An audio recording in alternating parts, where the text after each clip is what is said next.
Hello and welcome to Cuppa Time. Thrilled you could join us today. And I'm also thrilled to have Anita with me. So, hi Anita. Hello everybody. Hello Fiona. Hi everyone. Thank you for joining me. So, nature of Cuppa Time. First question to bring us in is, do you have a favourite cup with you? And can you share it? And can you tell me why it is? Oh, I do. Look, it's from my friend. Look, the writing. This is and it came with an egg in it actually. So I must have got it around Easter time. Yeah. Yeah. It says people walk through our lives, but only friends leave footprints on our hearts. Yeah, I think that's. And yeah, and it's just beautiful, and it's a lovely mug anyway. And then I thought that was just lovely. Yeah, it's nice. Yeah. So that's your favourite one. One of them. I know. I have a few. I have a few favourites. It's partly depends what clean, yeah. but where I've been. I have favourite ones that I'm just looking over my computer at the moment because I've got one that's got cartoon characters on that just always makes me smile when I drink from it. Anyway, I digress. So I wanted to ask you what it is that you do in your life that helps keep you uplifted and being the wonderful lady that you are.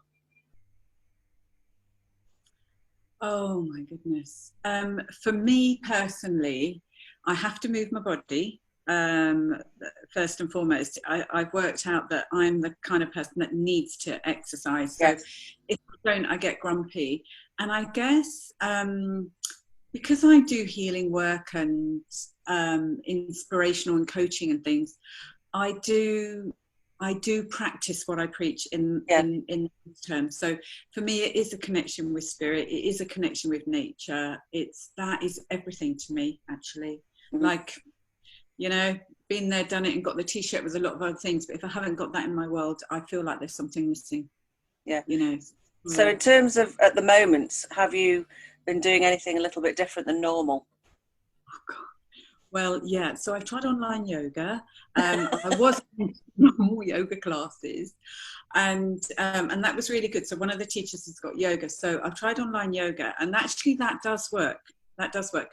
And what I've been making sure I'm doing is the other thing that's working for me that I don't normally do, actually, which is interesting, is getting out in nature. Yeah. So every morning, I have a shower at night time. I used to have a shower in the morning. I have a shower at night. So in the mornings I get up, I put my walking gear on, you know, just like tracksuit or something, and I go out walking.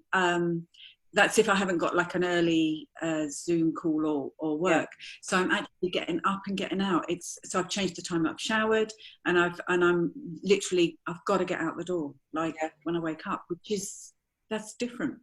Yeah, it's just I think turning a lot of routines on their heads. But it's not saying that you can't accommodate the things that you normally do. It's just having a little bit of a shift. And I think some people are finding that some of the things that they're doing, they may decide to carry on with following on from this, whenever it will end. Yeah. I mean, I'm being out in nature. Oh, I forgot. Because you're normally busy, aren't you? And normally I'd be out networking or be going to Yeah, come a bit closer to your microphone. Okay. Oh yeah, okay. I can hear you. Yeah. Oh yeah, I think it's my internet as well. It's not so good.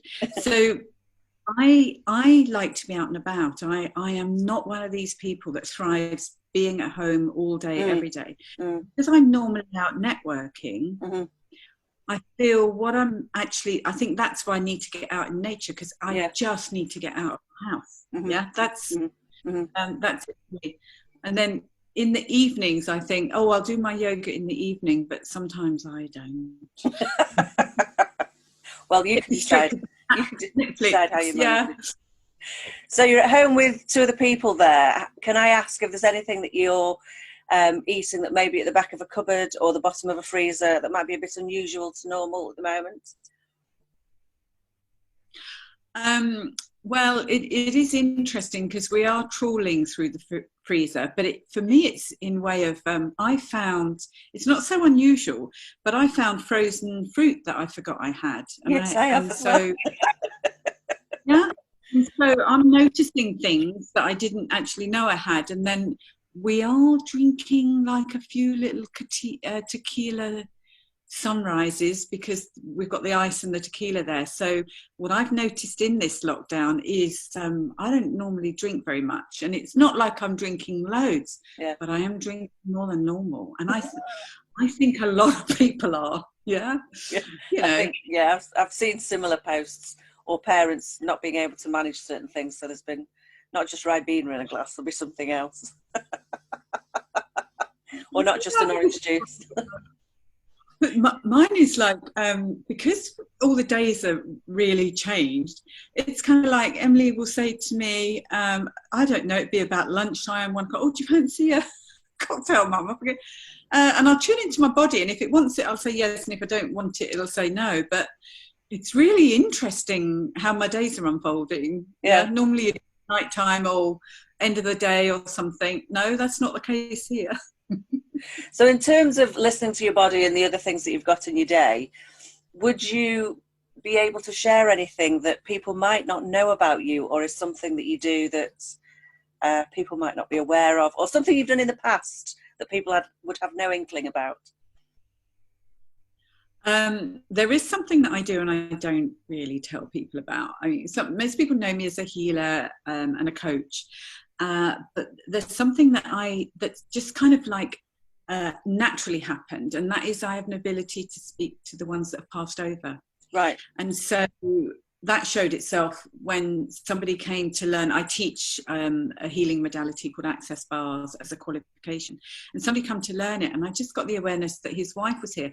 I'd never met this man. Mm-hmm. They book online, they book on a course, and he walked through the door, and I just said, your wife is here, because I just got this information. Mm-hmm. And so I just do it in a healing capacity when it's required, but I don't tell people about it. People that know me wouldn't necessarily know that I do that, and I don't say it because some people might have a judgment on that. I guess I definitely don't say it in networking. It's that or other things, I think people make their own judgments, don't they? Yeah, depends what their history is or their belief system is. Yeah, and for me, it only happens when it's for the benefit of that person. Yeah. I don't seek to do it. It's just that there's a message, or it's to help their life in some way, and so I feel quite blessed about that, actually. Mm-hmm. You know. Yeah. And how does it make you feel? You're saying blessed. Is it something that gives you a different feeling inside?